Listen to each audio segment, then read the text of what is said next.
Hello everybody, it's ReneBeany here. Welcome back to the channel. Today is our second Designing Rooms series that we're doing, and today is a kind of cozy, naturey teen bedroom. You know, it has bright colours but is a little bit minimalist kind of teen room that you could actually see your teens using. Because sometimes when you see all these like minimalistic teen rooms, they don't seem very realistic because they don't have space for them to do everything. Teens are going to have loads of clothes and lots of homework to do and stuff like that. So they need you probably want them to have a computer space and, you know, like dressing area-ish. They have a chest of drawers. But then you just got to imagine it as this is a room that's going to be used by a teenager every day. They're probably going to spend most of their day in their room because, you know what, when I was a teenager, that's what I did. I spent most of my day hanging out in my bedroom, enjoying messing on my computer, playing games, you know, that kind of thing. So that's probably what most teenagers, well, I don't know about most teenagers, I should say. I didn't have the most interesting childhood, you know. I played lots of games, which I bet a lot of you guys do who are here on YouTube. You know, you play games like The Sims or other things. What did I used to play as a teenager? Sims 2 and 3. What else did we used to play? Other games. I can't quite remember. But I used to play a lot of Sims back in the day. A lot more than I do now, surprisingly. There's also other games that take my fancy nowadays, rather than just like the standard games. So, this is a nice teenage room. Yeah, we're kind of getting off piece again, aren't we? It's a nice room. You can really see it being a practical, nice to use room, with some nice little hints of colour here and there. Because I didn't want it to be just this white minimalist room, which is like very Tumblr-esque kind of thing. I mean, a lot of teenagers probably want that, but it's not the most practical of things. And a lot of it changes because I was going to go, oh, let's have it quite minimalistic, but then I'm like, some of these colours don't quite match together because they're from different packs, these bits of furniture, and I'm like, oh, well, let's change it up a bit and have a different bed and stuff like that.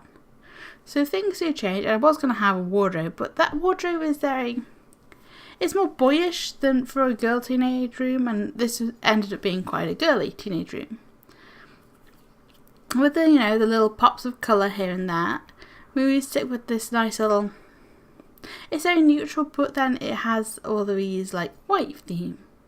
Not quite white, as I would say.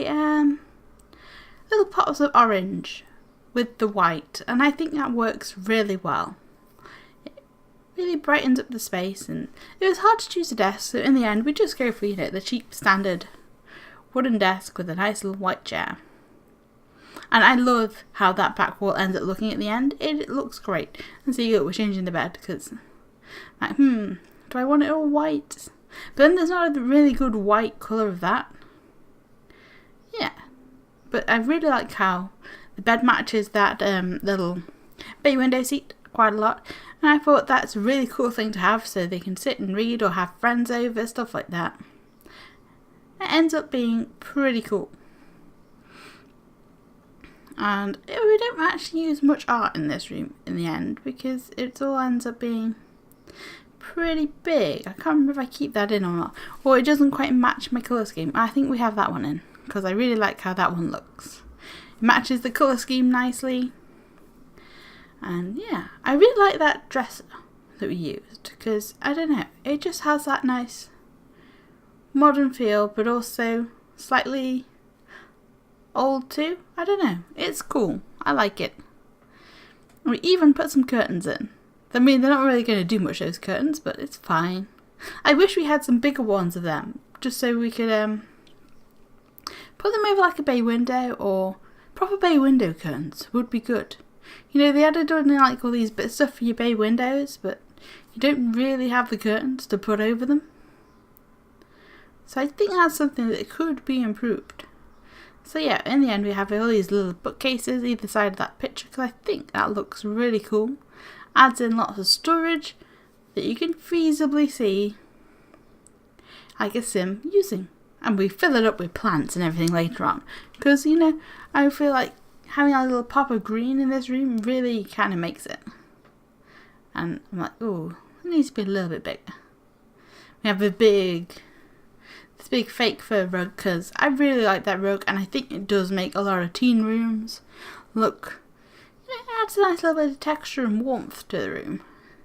Because otherwise I think this room would be quite cold. You know, you wouldn't want to get out of bed in the morning because your feet would be cold when you put your feet on that floor. Maybe, I don't know. Could be. But yeah, so we end up putting lots of nature in because I feel like that's a nice thing to do. Lots of teenagers like to have lots of plants. I really wanted to have the succulent in, but it is just that little bit too big. You know, to have the light on that and the plant. And in the end we have the candles. So there's no real point. And I was like, I want to rotate the candles, not the table. It was being a little bit of an issue. Yeah. Just, you know, slightly an issue, but it's fine. I'm trying to just fit in more plants here and there, seeing what would fit and what doesn't really fit. But, you know, some little things here and there. You mean, I don't know if I keep, oh, I do keep that there. So it ends up, I think, looking like quite a realistic little bit of a teen room with some lights, you know, hanging there. Because I love fairy lights and I'd have them in my bedroom. And I'm probably too old to have them in my bedroom nowadays, but it's still cool. I wish there was definitely more teenish decorations. I mean, there's loads of stuff for kids, but I think teens are quite neglected. Some people don't think that, but I do. Compared to like Sims 3 teens, where you could do so much. I know Sims 3 is massively like ahead of this game. You can't compare a finished game to an unfinished game kind of thing, but I think teens get really neglected in this one. Even with parenthood, my teens still feel like just like adults, basically. And it's a little bit depressing. I think it is because of the height difference, and they only go to school, do homework, and I don't really see that much of a difference for teens. I mean, I should probably play the game a little bit more and then make a judgment, but I find it very hard to sit and actually play Sims 4. I like to build in it, and that's about it. But you should know that already if you've watched lots of stuff on the channel, because that's what I do. So, yeah, I really wanted to get one of them in, because I thought that would look really cool, add extra storage, but I didn't know quite where to put one. I was trying to make a cool little sitting area for like having friends over and stuff, but didn't really look very good. So I just was like, I like the chair. The chair is good, but where should I put the chair? So in the end, I think we get rid of the succulents because I'm like, where should I put them? They don't really fit in anymore. So we do just get rid of them, and I'm quite happy with how it looks. And I think this is pretty much the end of the build. I hope you have enjoyed it. If you have, please give this video a like. If you'd like to see more like this, subscribe to the channel. If you want to see anything interesting, leave them in comments down below. And I hope you enjoyed today's video, and I'll see you next time. Bye bye!